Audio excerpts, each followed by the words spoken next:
Hey, what's going on, guys? Welcome back to the channel. It's your boy T back with another video, and today we got a video breaking down this whole situation that's centered around DDG.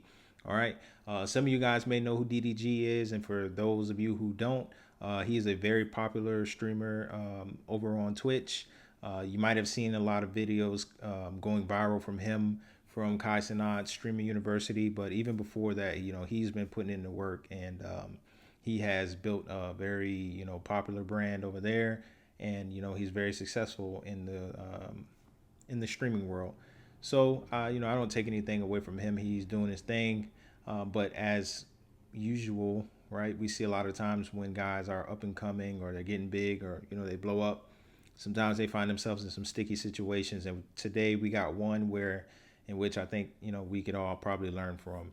So over the weekend, they had an event going on. I believe it's called DreamCon, and they were out and they were doing their thing like they normally do, streaming.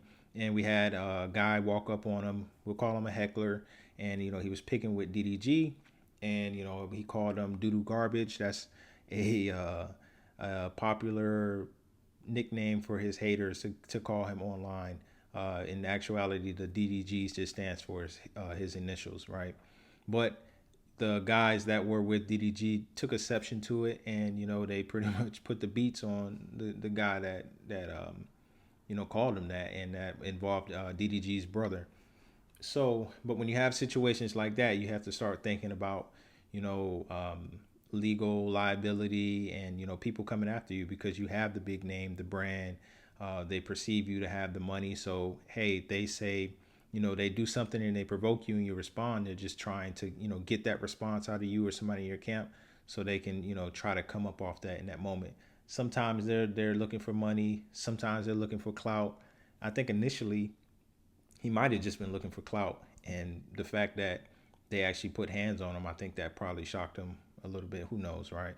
But I'll play a little bit of his video talking about the event and what he plans to do. We won't get too far into it, and I won't play the actual fight here on YouTube because I don't want to violate community guidelines. But if you search it up, you guys can find that and kind of see what happened. But the thing I want to point out also is that when you're in these situations, you got to kind of be mindful of things that can happen, and you can't prevent some things from happening, but you have to be mindful of the folks that's in your camp, and like who's doing what to protect you, right? Because now you have your brother involved in this situation, and it may not turn out too well. So if you're there and you're out and about like that, it's probably a good idea to have some paid professional security to help you out in those situations, to help save you from a legal aspect. But let's get into this guy's video. I'll probably chop it up. I won't play too much of it, but I'll play a little bit so you can get the gist of it, and then we'll talk about it on the back end. So y'all probably saw me at DreamCon earlier across y'all phone screens getting assaulted by DDG, his brother, man, one of his friends or something like that. I want to just go ahead and come out here to tell y'all how that whole thing started. So boom, I'm standing there, me and my boy standing in the vendor hall, we chilling. See DDG walking by, and it's whatever. I heard about DDG before. I heard the name, heard the term doo-doo garbage before.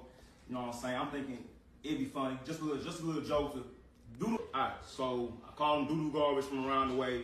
His homeboy decided to come back. His brother, Doug, decided to go ahead, come back. Tried to press me about what I said. He said, "What you said?" I said, "Doo-doo garbage." "What you said?" "Doo-doo garbage." Push the shit out of me. I gotta take legal action against him or his brother, somebody out here. That's unacceptable for real. They done broke my chain. I'm banned from the event. I'm over here. Glass is gone. I ain't got the glasses no more. The glasses made my whole fit. Come on. All right, guys, so I'm just going to stop him right there, all right? So I think we kind of got the idea of what type of guy this dude is. Like I said before, I think he was just initially, looking for some trouble in that situation and probably trying to get some clout out of it.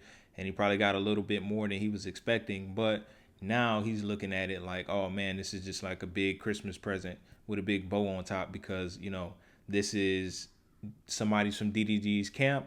It's his actual brother, and I'm going to capitalize on it. And I'm pretty sure he could find a lawyer that will, represent him because they're going to go at that 30%. That's pretty much how it's going to go. But I wanted to break this down because, sometimes you find yourself in these situations and, like I said before, things happen so fast and then now you're held liable and, you're going to have to, pay out some money to deal with the situation. And that's probably what's going to happen here. I don't know. We'll see how it all goes.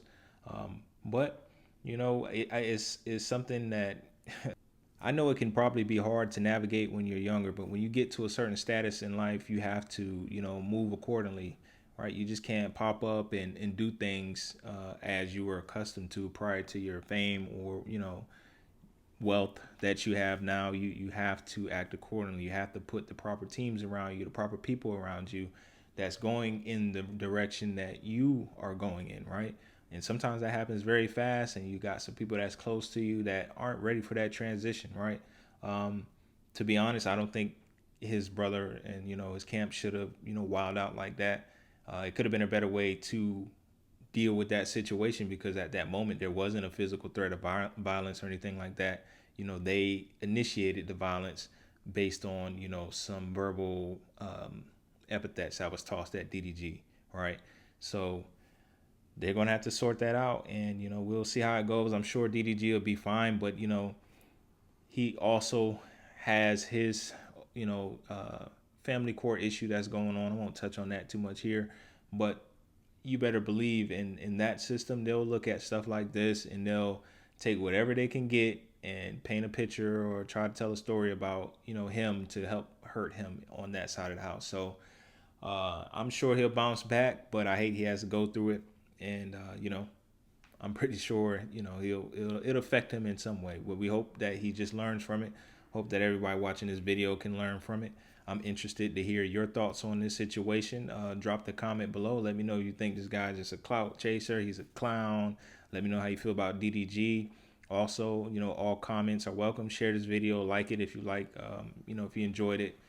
This breakdown, and we'll have many more coming on Don't Crash Out. Remember, guys, if you're not subscribed, please subscribe. And we'll continue to put these videos out. I appreciate you guys for watching it. If you made it to this point in the video, I'll see you in the next one, guys. Peace.